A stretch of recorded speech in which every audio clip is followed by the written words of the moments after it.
Good afternoon, students. Today I would explain to you the poem Amanda. You might have read it. This is from the point of view of a child who is being denied or deprived of freedom. So most of us, like Amanda, feel in the same way when we are child. Okay, because our freedom is not given to us, and moreover we are being ordered several times and guided and corrected by parents again and again. So sometimes children like Amanda, they start daydreaming. So in this poem you might have noticed that after one stanza, second stanza is within bracket. So that is in the dream world Amanda resides. Means from time to time her mind switches to dream world. Just like you might remember Tare Zameen Par, that film, there also the boy in the classroom also his mind used to go for dreaming, it means daydreaming, and because the present situation in the classroom also he is not getting much attention, and at home also her mother is scolding her always. So that is the way a child behaves when the situation is not quite normal. So his mind goes into the dream world. So here also in the same way the poet Robin Klein has shown that how Amanda is being corrected by her parents again and again, and that is the reason why she went to dream world again and again. The child is not at all happy with the situation she was being confronted at that time. So another poem. Don't bite your nails, Amanda. Don't hunch your shoulders, Amanda. Stop that slouching and sit up straight, Amanda. So these are quite natural corrections and common corrections that parents do. So it is said to Amanda, don't bite your nails and don't sit just bending your body, that is called hunch, and stop that slouching and sit up straight, means idle postures, don't do like that and sit up straight. Second stanza, that is a dream world. There is a languid emerald sea where the sole inhabitant is me, a mermaid drifting and blissfully. So languid means peaceful. So she started dreaming that there is a peaceful sea, green color sea, and where she is alone.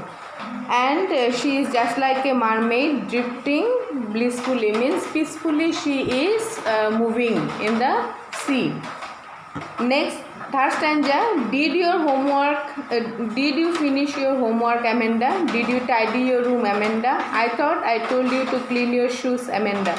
Again, when she is in the present situation, or she is being brought back to the present by the scoldings or the corrections that is given by her mother, probably she is being reminded that did you finish your homework, did you make your room tidy, and she was being asked to clean up the shoes. So all the works are done or not. Again her mind switched to dream world. She said, I am an orphan roaming the street. So actually she doesn't like at all the corrections or the care, over care that is taken by the parents or mother. That's why she imagined that the life of an orphan is much better than her life, who can roam freely in the street. I pattern soft dust with my hand and bare feet. The silence is golden, the freedom is sweet. So with her hand she is making some models or some patterns on the dust. The silence seems to her is golden and the freedom is sweet. So not only this poem, Rabindranath Tagore also made one poem where the child is dreaming about the card seller, means he thinks that the card seller's life is much more peaceful, much more blessed than the life that he is living. So again and again the same thing is repeated in many different poems. Next stanza is don't eat that chocolate, Amanda. Remember your acne. Amanda, will you please look at me when I am speaking to you, Amanda? So again, corrections means chocolate you should not eat much, it will rot your teeth. Then remember your acne means the pimples. Will you please look at me when I am speaking to you? Whenever so many corrections are given to the child do not give much attention to the corrections or to the order that is given to the child. That's why she is unaware about what is being said and she didn't notice much. Again, for that she got the scolding. Now, sixth stanza, it is said, I am Rapunzel, I have not a care, life in a tower is tranquil and rare, I will certainly never let down my bright hair. So, it is called an extract from another poem. This is a poetic device has been used giving reference of another story, that is famous story of Rapunzel. You know that in that story she has golden hair and one prince will come who will make her free, but Amanda doesn't have any issue regarding love or something.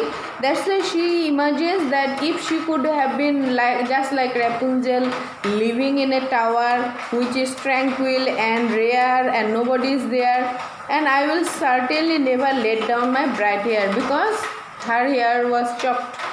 So that is again into the dream world. Now the seventh stanza, stop that sulking at once, Amanda. You are always so moody, Amanda. Anyone would think that I nagged at you, Amanda. Sulking means getting bad tempered. So stop doing that. You are always moody means according to her interest she behaves. If she is willing to talk, she talks, otherwise remains quiet. Anyone may think that I am teasing at you. So again the corrections that is done to her, but she is not at all willing or happy to listen to the corrections and talk to her mother. That's why she didn't pay much attention to that. Okay, thank you. This is the summary of the poem. You read it. Any doubt you share.